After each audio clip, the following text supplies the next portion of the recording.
Hello, good morning students. कैसे हो सभी? मस्त हो ना बच्चों हमने लास्ट लेक्चर में कौन सा पाठ पढ़ा था, याद है आपको? तो हमने सार्वजनिक स्तर यह पाठ पढ़ा था, बराबर है। तो उसके आगे वाला जो पाठ है, कविता का पाठ मेरी खुशियाँ, यह पाठ आज हम कविता का पाठ आज हम पढ़ने वाले हैं। यह देखो, कविता क्रमांक 2 है मेरी खुशियाँ। यह आज हम पाठ पढ़ने वाले हैं।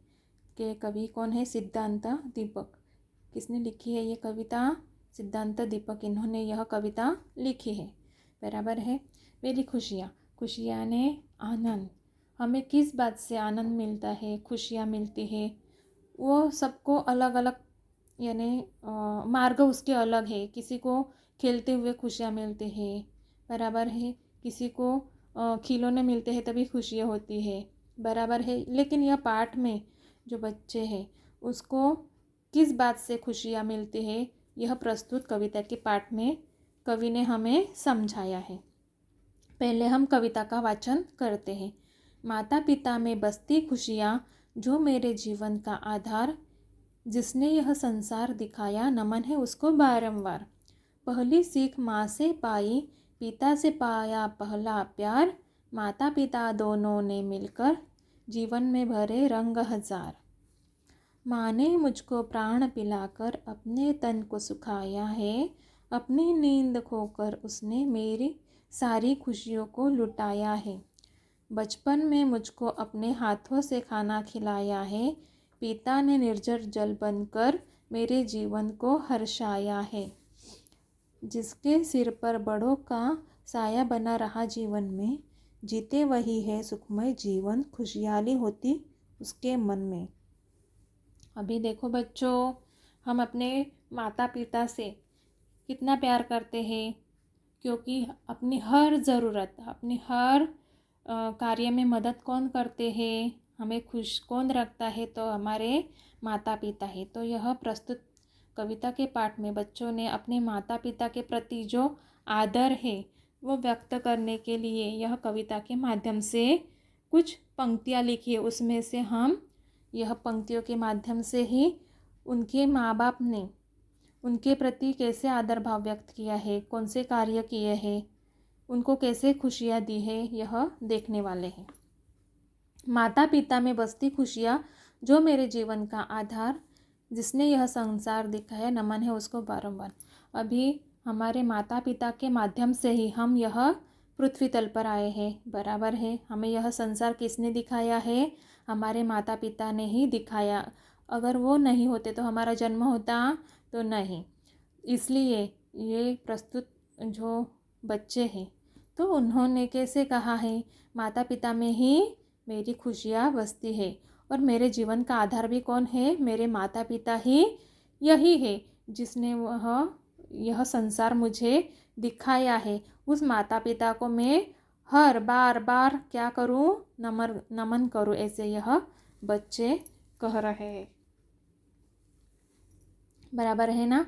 आपको आपके माता पिता के प्रति क्या करना चाहिए? आदर रखना चाहिए, बराबर है ना। कभी वो गुस्सा होती है तो हमें उसको यानी कभी कभी बच्चे ना गलत समझते हैं अपने माता पिता को, मेरी माँ ऐसी है, मेरे पिता ऐसे ही, लेकिन उसमें उनके डांट में भी क्या रहता है?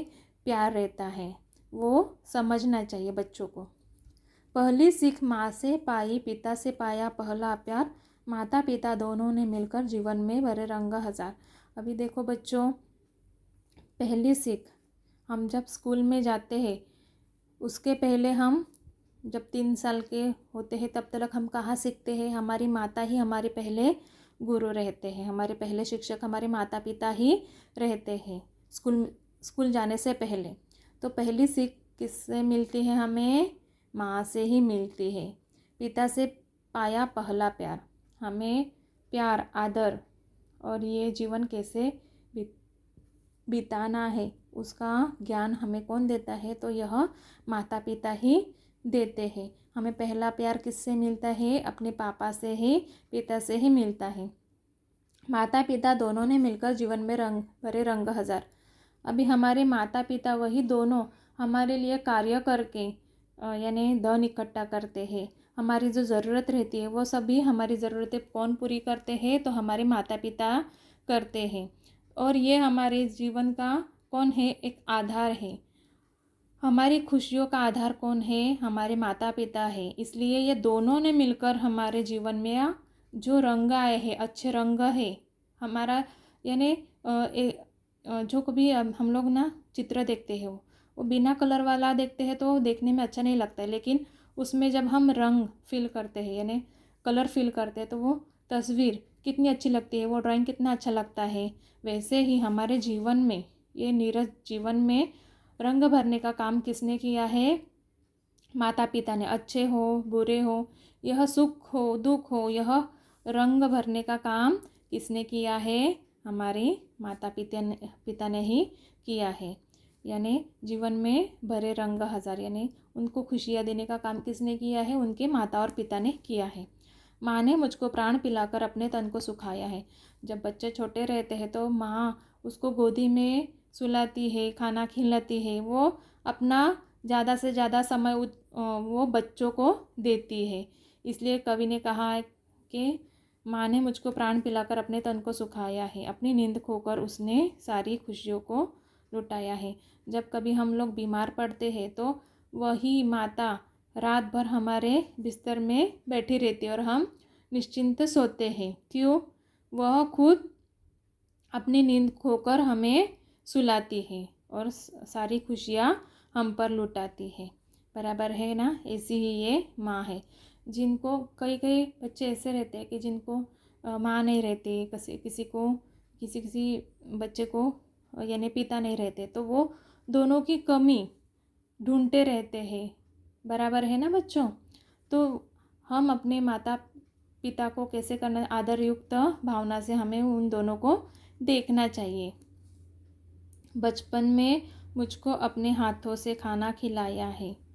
अभी माँ, बच्चा छोटा हो या बड़ा हो, उसे क्या करती है, अपने हाथों से ही खाना खिलाती है। पिता ने निर्झर जल बनकर मेरे जीवन को हर्षाया है। अभी तपती हुई धरती को जैसे जल की आवश्यकता रहती है, वैसे ही पिता का साया भी हमारे सिर पर होना आवश्यक रहता है।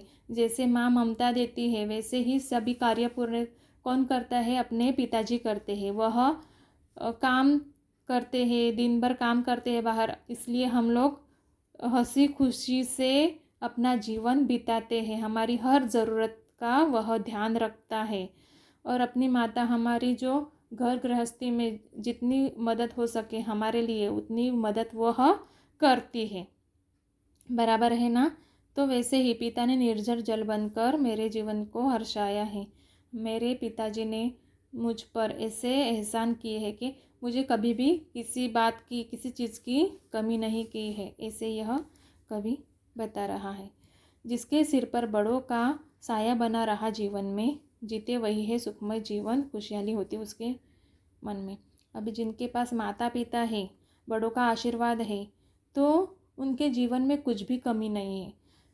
माँ अपनी तरह से जो कार्य है वह पूरे करती है। बच्चों को खुशियाँ देना, उनके सारे जो ज़रूरतें हैं उनको पूरा करने का काम उनके पापा करते हैं, पिताजी करते हैं।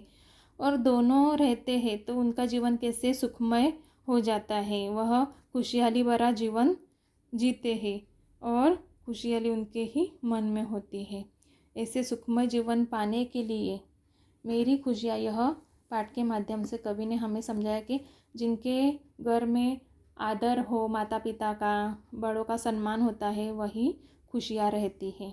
बराबर है ना? तो हमें भी अपने हमारे जो बड़े बुज़ुर्ग हैं, माता पिता हैं, उनका आदर रखना चाहिए। बराबर है ना बच्चों?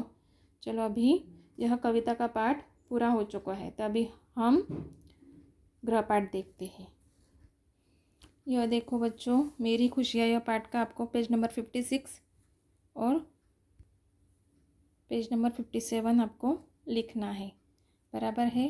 तो अभी उसके आगे वाला जो पाठ है समान असमान, यह पाठ के बारे में हम जानकारी लेते हैं। यह देखो बच्चों, पाठ क्रमांक 3, समान असमान। बराबर है? तो यह पाठ में समान और विरुद्ध शब्द का हमें ज्ञान मिलने वाला है। तो देखते हैं। आकाश, आकाश को गगन कहते हैं। लड़की को बालिका कहते हैं, बराबर है। वन को जंगल कहते हैं, गुब्बारे को फुगा कहते हैं, बराबर है। पाठशाला को विद्यालय कहते हैं, सूरज को सूर्य कहते हैं, फूल को पुष्प कहते हैं, हाथ को कर कहते हैं। यह क्या है? समान अर्थ वाले शब्द हैं। समान अर्थ वाले, अभी विरुद्ध अर्थ वाले यानी असमान वाले शब्द हम देखते हैं। उजाला के विरुद्ध है अंधेरा, उजाला के विरुद्ध क्या है? अंधेरा। मीठा के विरुद्ध क्या है? कड़वा, मीठा के विरुद्ध क्या है? कड़वा। लंबा के विरुद्ध है ठिंगना, लंबा के विरुद्ध ठिंगना। मोटी के विरुद्ध है पतली, मोटी के विरुद्ध क्या है? पतली। थोड़ा के विरुद्ध है अधिक, थोड़ा के विरुद्ध क्या है? अधिक। पास के विरुद्ध क्या है? दूर, पास के विरुद्ध दूर। नया के विरुद्ध क्या है? पुराना, नया के विरुद्ध क्या है? पुराना। यह समान अर्थ वाले और ये असमान अर्थ वाले शब्द दिए हैं, बराबर है। तो यही हमारे आज के 2 पाठ हमने सीखे हैं। मेरी खुशियाँ, एक कविता का पाठ, और समान असमान, यह पाठ हमने आज इकट्ठा पढ़े हैं, बराबर है। तो उसका गृहपाठ देखो क्या है। यह देखो बच्चों, पेज नंबर 58, आपको वर्कबुक फिल करना है, बराबर है। तो मिलते हैं हम अगले लेक्चर में, तब तक बाय बच्चों।